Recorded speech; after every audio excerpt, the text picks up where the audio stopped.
Assalamualaikum. Waalaikumsalam. Ayo silahkan duduk. Iya Mbak, terima kasih. Apakah Mbak sudah merasa nyaman duduk di situ? Iya Mbak, sudah. Baiklah, agar kita bisa mengenal lebih dalam lagi, lebih baik kalau kita berkenalan terlebih dahulu. Silakan Mbak perkenalkan diri dengan menyebutkan nama. Baik, nama saya Feblina Suspinda Ayu Pitaloka, biasa dipanggil Febi. Salam kenal Mbak Febi.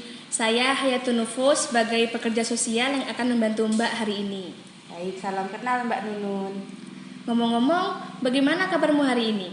Alhamdulillah baik. Alhamdulillah kalau kabarnya baik. Saya lihat kamu sering menggambar poster ya? Saya suka lihat karyamu di Instagram. Karyamu bagus sekali. Kamu memang suka desain-desain begitu ya? Terima kasih Mbak. Iya, saya suka sekali mendesain sesuatu, apalagi desain poster begitu. Wah, hebat sekali kamu memang berbakat di bidang itu. Kamu mendapat inspirasi dari mana ya?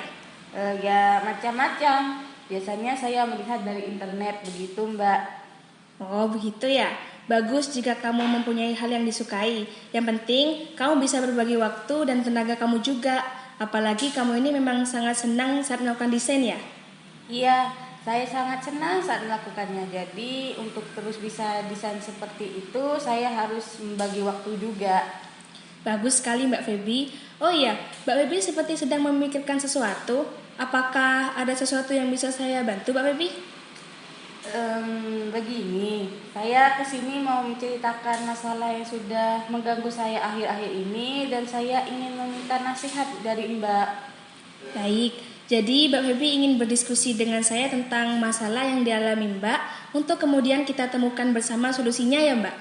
Iya, benar Mbak. Oke, Mbak Febi mari kita gunakan waktu yang ada dengan sebaik mungkin ya. Iya. Baik, sebelum memasuki proses diskusi, saya ingin terlebih dahulu menjelaskan kepada Mbak Febi. Saya di sini sebagai pekerja sosial membantu Febi dalam menemukan keputusan atau jalan keluar dari permasalahan Febi sebagai klien saya. Semua keputusan Mbak Febi yang menentukan agar kita bisa menemukan jalan keluarnya. Maka baik dari saya maupun Febi harus bersikap jujur dan berkata apa adanya. Hal ini perlu kita sepakati bersama ya Mbak. Oh, seperti itu ya. Baik Bu, saya akan berusaha aktif dalam proses ini. Saya merasa sangat senang sekali Febi mau berbagi cerita. Apakah Mbak Febi sudah mau menceritakan masalahnya? Tapi jangan bilang siapa-siapa ya Mbak. Sebenarnya saya ragu untuk menceritakan hal ini Mbak.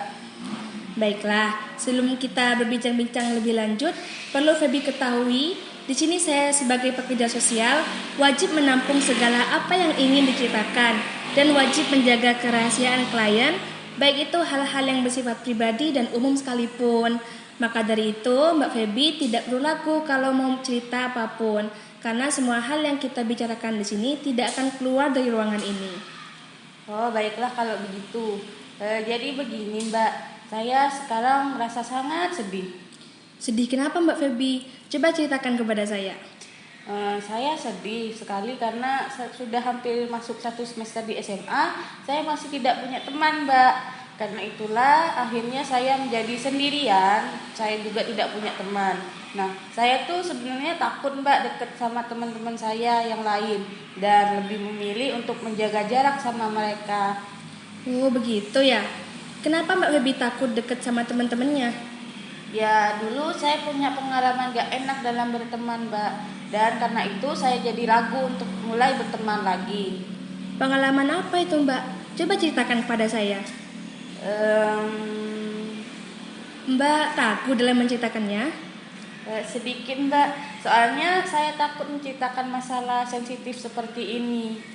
Tak apa Mbak Febi, sekarang Mbak dipersilakan untuk mengeluarkan segala pikiran Mbak atau perasaan Mbak dari masa lalu, masa kini, atau yang sekarang Mbak rasakan.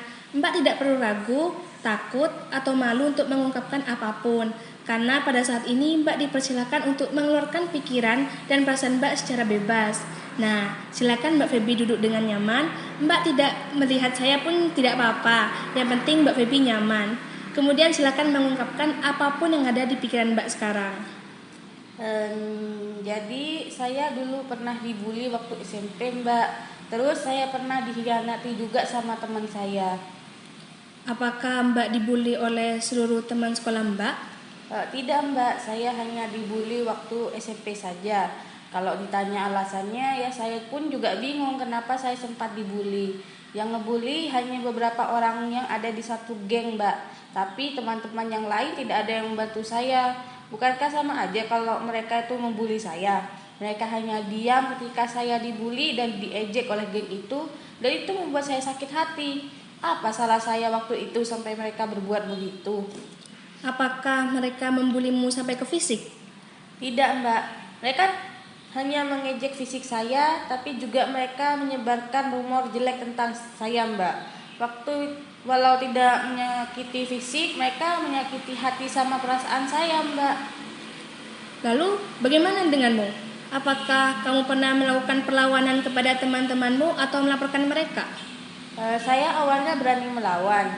Saya balas dengan membentak mereka dan melaporkan mereka ke wali kelas. Tapi wali kelas dulu hanya menganggap bahwa perlakuan mereka hanya bentuk perkelahian anak-anak gitu Mbak. Jadi saya cuma dikira saya lagi berantem sama teman-teman. Padahal saya yang dikeroyok Mbak.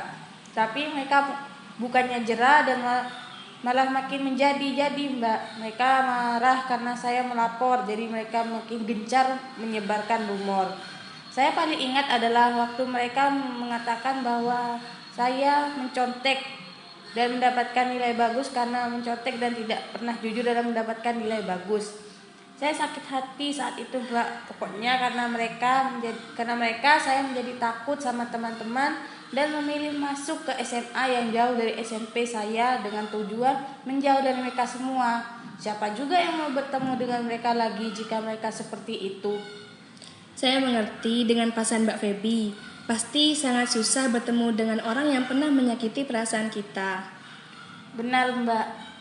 Baiklah, dengan kata lain, kamu merasa takut dan ragu untuk dekat dengan teman-teman di sekolahmu, terutama di SMA, karena traumamu atas pengalaman masa lalu dalam pertemanan. Iya Mbak, sepertinya saya memang trauma. Ya siapa sih yang tidak trauma kok kita diperlakukan seperti itu? Iya, saya memahami perasaan kesal Mbak saat ini. Semua orang yang ada di posisi Mbak pasti akan merasakan hal yang serupa. Iya kan Mbak, saya sebenarnya tahu bahwa hal ini akan menjadi bumerang kepada saya. Saya ingin berubah dan bisa lebih berani dekat dengan teman-teman. Tapi sangat susah Mbak, apalagi mengingat hal yang lama itu. Memang dalam berubah itu adalah perjalanan yang besar Mbak Feby. Tidak mudah dalam berubah, tapi Mbak Feby dapat melakukan hal ini dengan pelan-pelan. Nah, Mbak yang sudah mau datang kepada saya juga sudah merupakan langkah awal yang besar untuk dapat berubah. Iya Mbak, tapi saya bingung mau mulai dari mana setelah ini. Begitu ya. Kemudian menurut kamu bagaimana dengan teman-teman SMA sekarang? Saya kurang tahu ya Mbak, karena tidak terlalu dekat dengan mereka, jadi saya tidak terlalu paham dengan mereka. Namun mereka tidak pernah membuli saya seperti teman SMP saya Mbak. Jadi ya lebih baik daripada teman SMP saya. Apakah kamu pernah mencoba mengobrol dengan teman-teman sekelasmu? Belum Mbak. Mereka pernah sih mengajak ngobrol, tapi saya takut duluan kalau mereka seperti teman-teman SMP. Di sini sepertinya Mbak Feby perlu mengingat lagi. Mungkin jika Mbak Feby mau sedikit membuka diri, mungkin skenario-nya akan jadi lebih baik. Benar juga ya Mbak.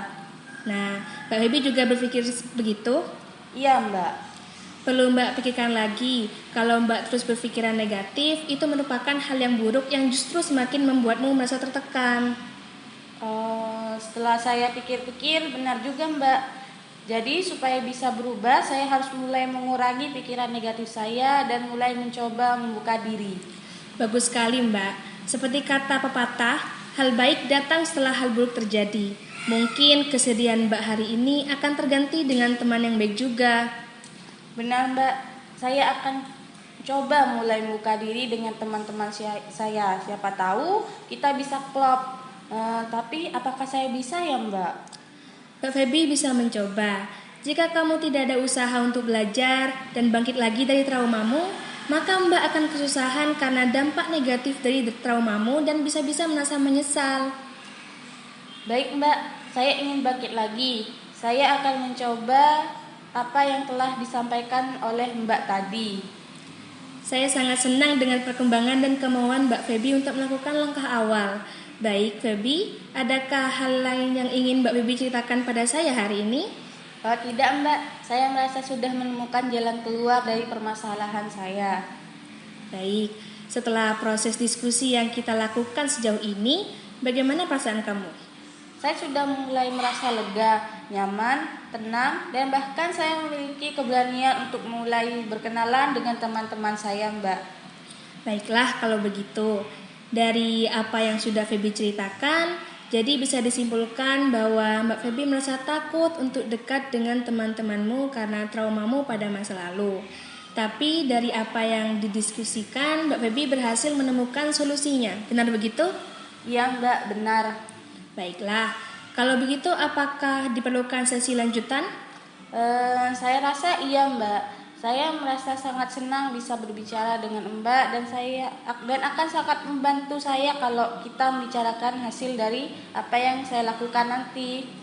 Iya, baiklah. Bagaimana kalau minggu depan di jadwal yang sama? Iya, Mbak, boleh? Baiklah, kita jadwalkan sesi lanjutan minggu depan di jadwal yang sama. Nanti saya WA lagi untuk lebih detailnya ya. Ya Mbak, terima kasih atas bantuannya, sangat bermanfaat. Saya mau pamit dulu ya Mbak, selamat pagi Mbak. Baiklah, selamat pagi. Mari saya antar.